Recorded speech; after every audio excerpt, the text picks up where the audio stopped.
of Winnipeg, none other than Deputy Mayor, Sir Councillor Chambers, Marcus Chambers. It is nice to have you in our show, Councillor. Good evening and happy Canada Day to you, sir. Happy Canada Day, and to my friends from the Philippines, mabuhay. There you go. You said it very well, mabuhay. Now, before we talk about Canada Day, diversity, and issues on racism in the world, tell us about St. Norbert Ward very briefly. Which communities are included in the ward, Councillor? Well, the St. Norbert St. River Ward is the brand new ward. It was previously two areas that were held by Councillors Mays and Councillors Lukes, and they had both agreed that the ward size was too large, and as a result, council decided to split the ward into three.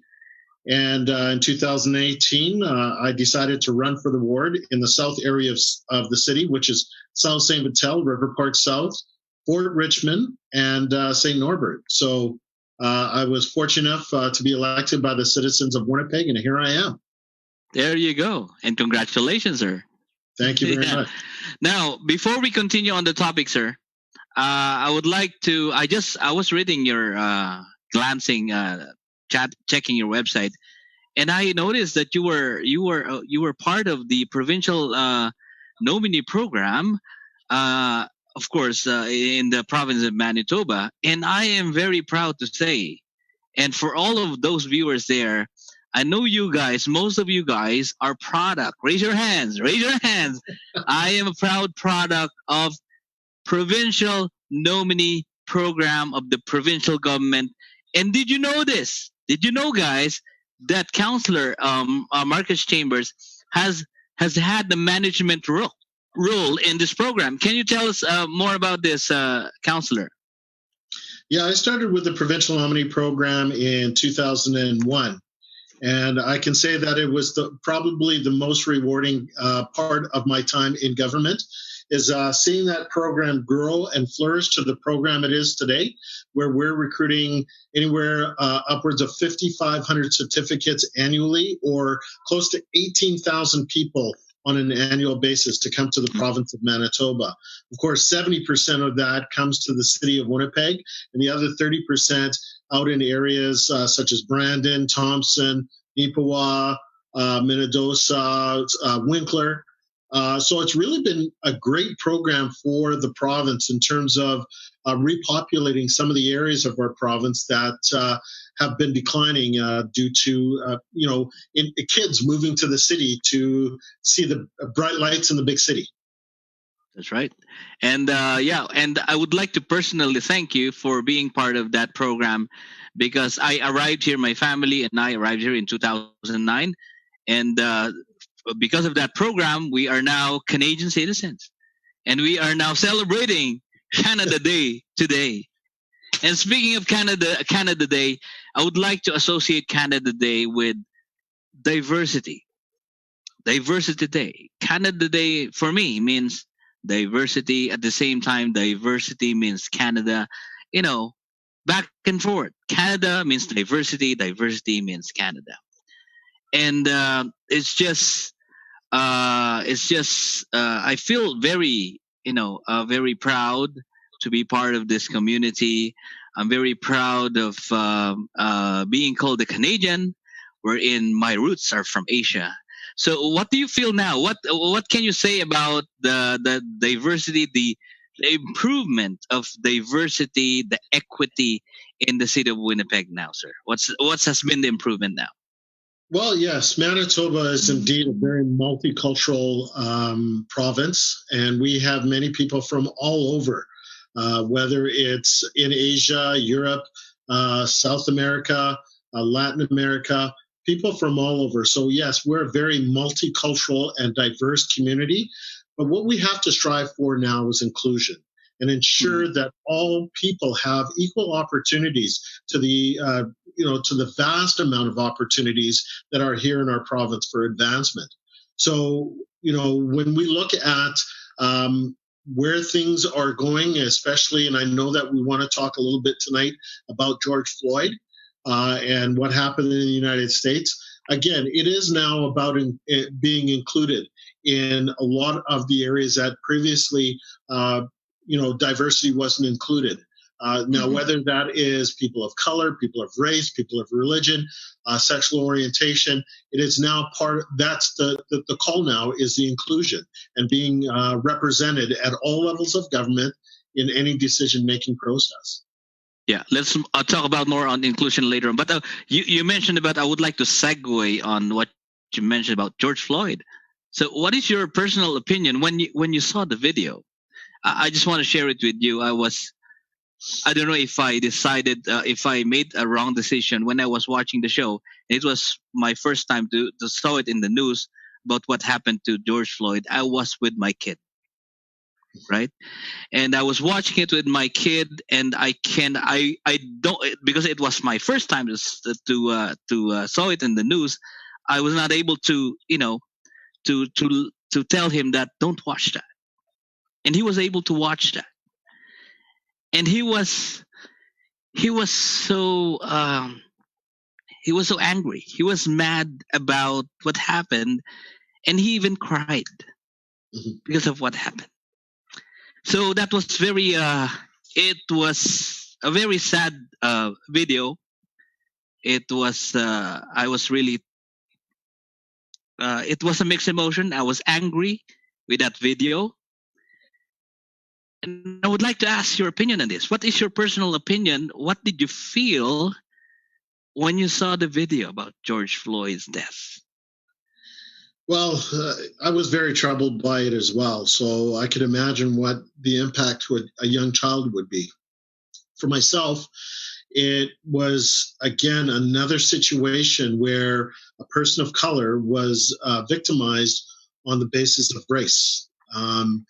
For whether it was George Floyd or Breonna Taylor or Ahmaud Arbery or Rayshon Brooks, what we've seen in this last 2 months, individuals who have been killed, Yeah. on the basis of their skin color, and in such a dehumanizing way, to have take your last breath as somebody has their knee on your neck for an alleged $20 check or a counterfeit dollar.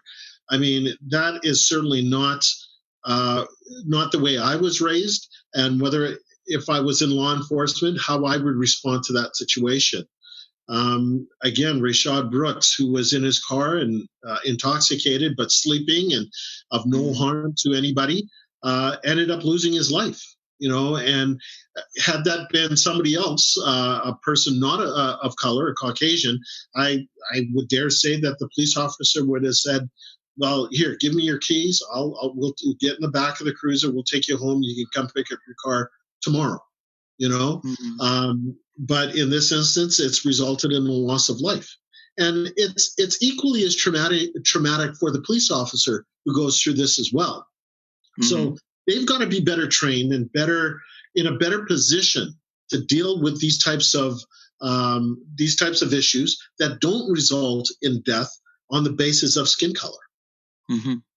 Right. So again, it was very traumatic for me, and the other issue as well was what happened 3 days before that, or 2 days before that, in New York Central Park, where a black man was bird watching and noticed a woman who was white with her dog, and it was not I leashed. saw that. Yep.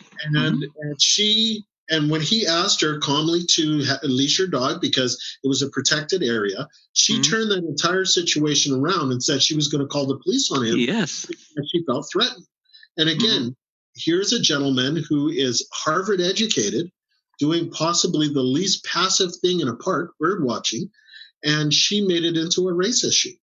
And I mean, had police responded, it could have been him with their knee on his neck while he drew his last breath as well. So again, these are issues that don't need to be turned into race issues. That, I mean, civil people should be able to come to an amicable type of resolution without using race. We're all humans. Now, let me ask you this, counselor. Have you ever been a victim of racism in Canada? And how did you deal with it? Yeah, I mean, I am quite fortunate that I live in Canada, and feel that in terms of my own personal experience, and I'm just talking about me, which is what your question is, racism hasn't affected me as it has, say, my brothers and sisters in the United States. And when I say brothers and sisters, I mean people of color. Or it hasn't Yeah. affected me the same way that our indigenous population is stigmatized here. But I have been subject to racism. I remember purchasing a car back in the late 80s, and it was a fancy sports car. Mm-hmm. And had changed over the plates, but this is well before, using computers. And it took time for the computer and the police cars to be updated in terms of when they radio in on a license plate. So I was coming in from where I was working. I used to work in youth corrections, and going to downtown to cash my check. This was back in the day when you had to physically deposit your paycheck. And I was pulled over. And the police officer came up to my car and said, well, we ran your plates and it didn't come back registered to this vehicle. Mm-hmm. So I showed him the paperwork saying, yeah, I just purchased it. And here's the paperwork. Here's the new registration and the whole 9 yards. And he went back to his vehicle and I guess verified the information, came back to my window and said to me, how can you afford a car like this? Wow. Well, I looked up and I says, are you asking as part of an investigation, or what's the point of your question? He said, well, I just want to know how you can afford a car like this. And I mean, at that point, I could have gotten rude or belligerent or what have you. But I said, well, here's my paycheck. I work for the province of Manitoba. I'm just coming from the youth center now, and I'm going to cash my check. That's how I can afford a car like this. He says, okay, on your way. But wow, how many white people would have been asked that same question? True. Yep. Totally agree. So again, that was 30 some odd years ago. I'm hoping that, and I'm hoping that our police service has advanced to the point where questions like that are not arbitrarily asked of individuals of color. Okay. So I'm gonna segue to what you mentioned. Although you shared your experience, thank you for that. But here in Winnipeg, right, we all know that racism is more on our brothers and sisters, the indigenous communities, the indigenous people. And I would like to go back from 5 years from now. I think that was 2015. And there was a publication, an article published by Maclean's, and saying that if, as far as I can recall, the title, the subject, the topic was "Welcome to Winnipeg, where Canada's racism problem is at its worst." And they wrote there, as far as I can recall, the post of the former teacher of Kelvin High School, who wrote on his Facebook about about bad things about the Aboriginal people. And aside from that, we all know what happened to the wife of former City Councilor Gord Steeves. Right. When she wrote something like, I'm real tired of getting harassed by drunken native guys in downtown, which of course she later on deleted the post. And that was the time when Gord Steeves was running as the mayor. So my point here is, fast forward 5 years later, here we are again. It's never ending, right? It was there, it has been there, and I don't know what's happening. What do you see in the future about the racism issue? Will it ever stop, or how do you feel about this? It's been going on like slavery, 80s, 70s, until now. We are in the modern world and we are still discussing this. What kind of a world are we, right? What are your views on this, Counselor? Well, racism cannot change itself, right? It was Mahatma Gandhi that said, be the change that you want to see in the world. So we as individuals have to change our attitudes and our perceptions about each other. Whether, again, it's based on race, whether it's based on religion, sexual orientation, gender, those things.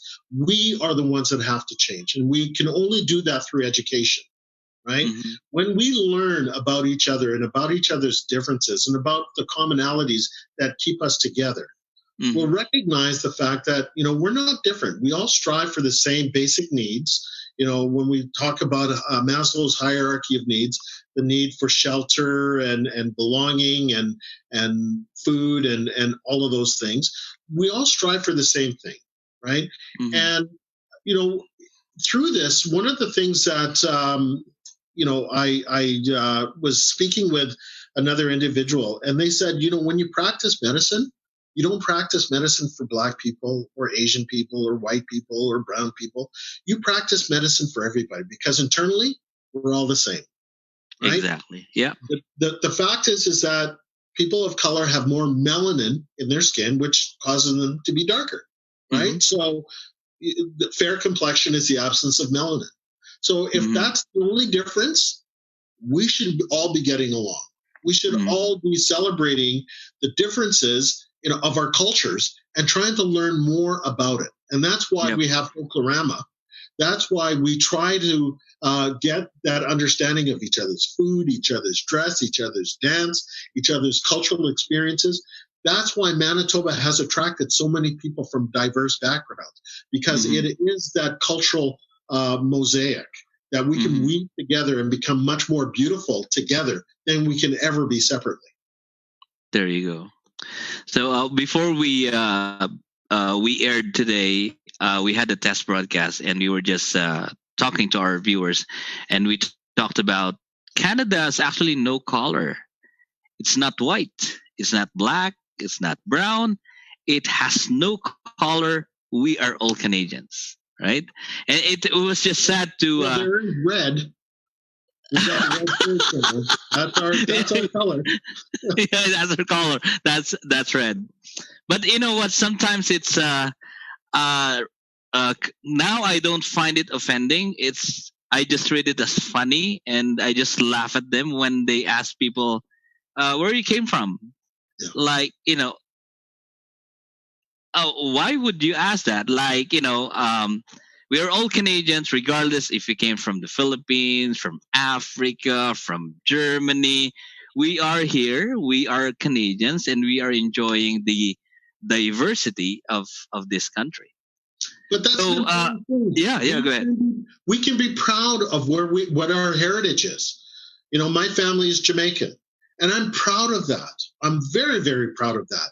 I am Canadian, 100% Canadian, but I'm also proud of the heritage, because when I see where my parents and my family came from in Jamaica and their humble beginnings to where they are now and what they've been able to accomplish, that's the true essence of what it is to be a Jamaican Canadian or a Filipino Canadian or a German Canadian, because we've worked to make this land what it can be. Even Indigenous Canadian worked hard to keep the land, right? So again, I'm proud to be Jamaican. I'm very proud to be Canadian, but it's our heritage that we should be proud for. Never step away from where we've come from. If we forget our history, we're doomed to repeat it.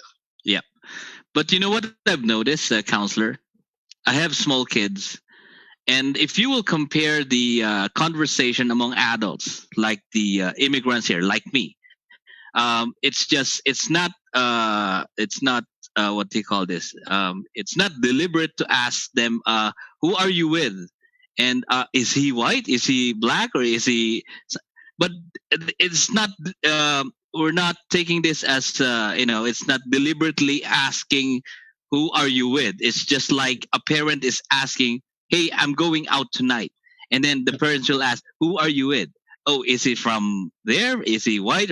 But for the young generation, this is just I noticed, they don't care. Right. Yeah. They don't care. Like, they don't ask, regardless if you are from East India, from the Philippines. They are just friends, period. They do not have the same fears that the older generation has had. It's amazing, and I'm very encouraged. It speaks well for the future, in it that they are less hung up on those issues. whether again religious, whether it's Muslim or Jewish or Christian or what have you, they'll hang out with anybody. Whether it's gay or straight, they'll hang out with anybody. Whether it's black or white, again, they seem less concerned about those optics than the older generation. So I'm very hopeful that as we go forward, that'll be the trend, and that'll be how people will treat each other. And maybe that is the future, right? Maybe the future. We hope that the future will be no question of who are you with? Is he black? Is he white? Because those questions are no longer relevant in the future. I've had the opportunity to travel to Philippines probably about 5 or 6 times during my time with the provincial nominee program. And I've always felt accepted among the community there. And then coming back here and being able to share, whether it's some of the language or what I've experienced in terms of culinary treats. And I'm not talking about balut, but balut. But being able to experience a lot of the food that I have while I've been in the Philippines, and the dalandan. Dalandan, the lemon. Yes, yeah. and the dragon fruit and all of that. I've just, that's the way I want my kids to be. That when they travel the world and they experience different cultures, that they realize they're the same as everybody else. Yes. And that would be the message for tonight. We're all the same. As we celebrate Canada Day today, let's think about that. Let's ponder about why are we here and what has Canada offered to us.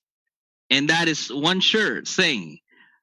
Canada gave us diversity that we should embrace. Before we go, Councillor, Deputy Mayor Markus Chambers, your message to all Canadians out there, to all Winnipeggers, as we celebrate Diversity Day equals Canada Day. Go ahead, sir.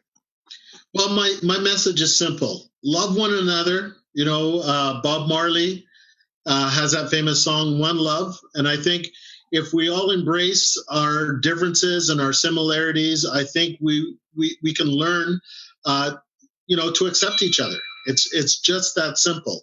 Again, if you cut me and you cut somebody else, we're both going to bleed the same color. So there is no difference.